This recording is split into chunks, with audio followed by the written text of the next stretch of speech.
이 시간은 우리 지역 복음화를 위한 다락방 전도 전략 그랬어요. 우리가 전도 훈련 교제할 때 2단계 1번 교재에 보면 저 10과 11과 12과에 보면 일꾼이 없는 상태, 일꾼이 있는 상태, 또 교회 안에 일꾼을 어떻게 할 거냐, 이런 부분에 대한 메시지를 한 적이 있죠.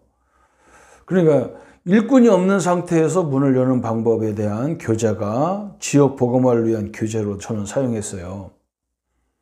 일꾼이 없는데, 나는 충청도 사람이라서 경상도는 아는 사람이 아무도 없잖아요.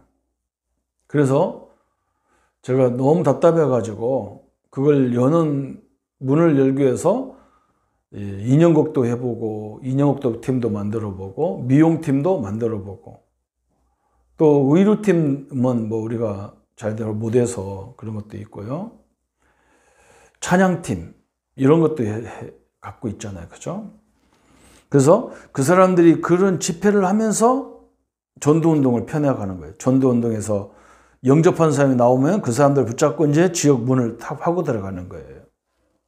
그래서 이 지역 복음화를 위한 전도 전략 교재는 그런 팀, 그런 전문성을 가진 사람을 데리고 문이 없는 지역에 파고 들어가는 방법인데, 지금은 이거 잘 사용을 안 하잖아요. 다락방에서. 지금은 워낙 다락방이 이제 인지가 다 높아서 그렇게 안 해도 그냥 사람들이 다 이렇게 알아듣는 시간이니까 상관없는데, 옛날에 초창기에는 이런 것들이 굉장히 많이 필요했던 거죠. 그래서 여러분이 참고를 하고 있으면 됩니다. 문이 없을 때 이런 팀들을 이용한다 그랬어요. 그래서 서론과 일강을 오늘 하겠습니다. 서론에 보면 다락방을 열기 위한 전도 전략이다 그랬어요. 1부는 다락방 전도 전략, 하나님의 눈길을 주셔야 하라. 어떤 일꾼을 찾으시는가? 어떤 대상자를 만나야 하는가? 어떻게 치유해야 되는가? 어떤 방법이 성경적인 방법인가? 다락방 이전에 준비할 게 뭔가? 그죠? 이런 기능, 찬양팀, 의료팀, 또 이렇게 미용팀, 이런 것도 팀이 있으면 좋죠. 그죠?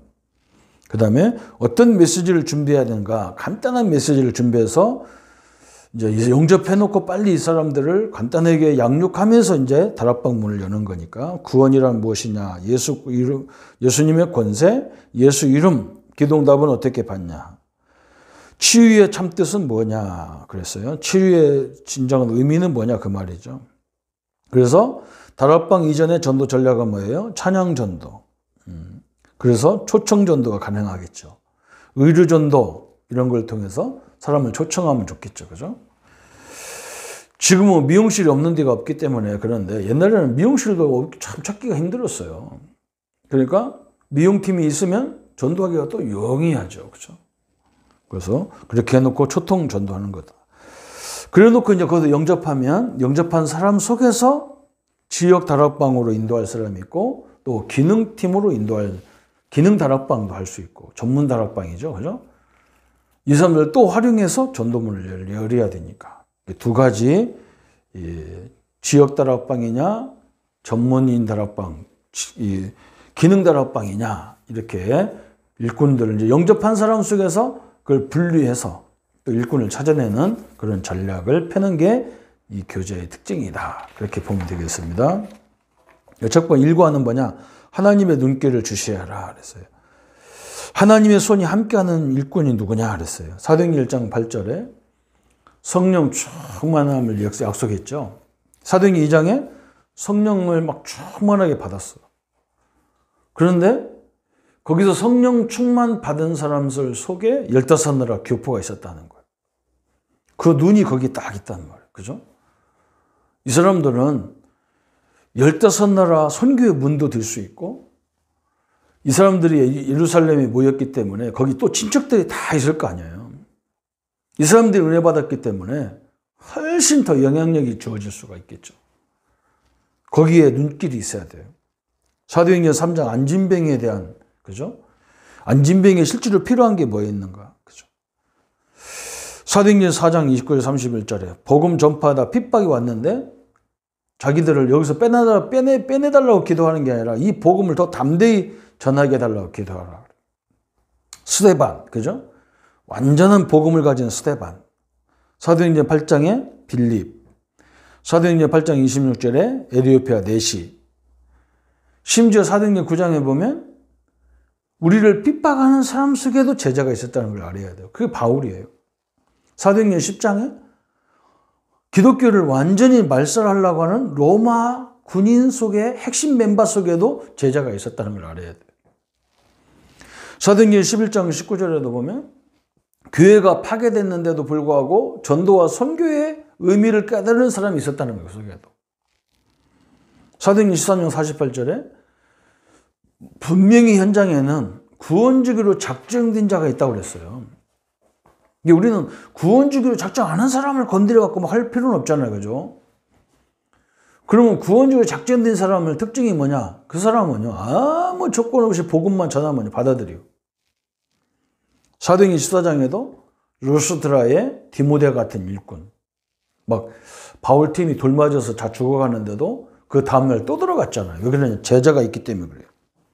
사도행전 16장 누디아, 사도행전 16장 16절에 보면 귀신 들려 점하는 사람, 사도행전 11장에 보면 야손, 사도행전 18장에 불사 부부, 사도행전 19장에 두란노의 많은 제자들을 따로 모았단 말이에요.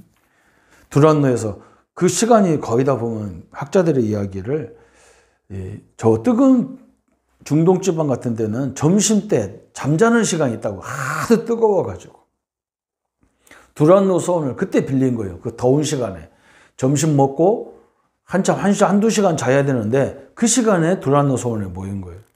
그런데 하나님이 엄청나게 역사했어요. 그래서 아시아 전역에 복음이 들을 정도로, 그죠? 하나님은 많이 모여서 역사 일어나는 게 아니라 진짜 복음 전하려고 하는 사람이 모였을 때 역사 일어난다는 거예요. 하나님의 손이 함께하는 일꾼. 두 번째는 하나님께 발견된 일꾼에게 영혼을 붙여주신다. 하나님이 저 가슴에 복음이 있구나. 여기다 일꾼을 붙인다는 거예요. 사도행전 2장 10절부터 13절 15나라, 사도행전 8장 26절에 에디오피아 네시를 하나님 딱 붙였잖아요. 그것도 평신도 빌립에게, 사도행전 10장에도 고넬료에게, 사도행전 16장 루디아, 사도행전 16장 31절에 간수들을, 그 엄청난 간수들을 다 붙여, 감옥에서도 막 제자를 다 붙여줬죠.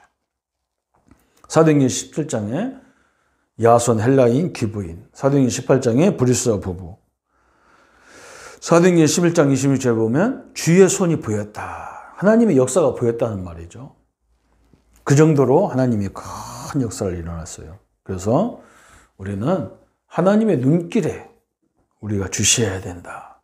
하나님의 눈길은 복음 가진 복음 받아야 될 사람, 이 만남 속에 큰 관심이 있어요. 그래서 하나님의 축복을 우리 성도님들이 누리시기를 예수님의 이름으로 축원합니다. 주님 감사합니다. 일꾼이 없는 상태에서 일꾼을 찾고 현장을 찾고 말씀 운동을 지속하는 많은 제자들을 볼 수 있도록 하나님의 눈길에 주시하는 우리의 생애가 되게 하여 주옵소서. 예수 그리스도 이름으로 기도합니다. 아멘.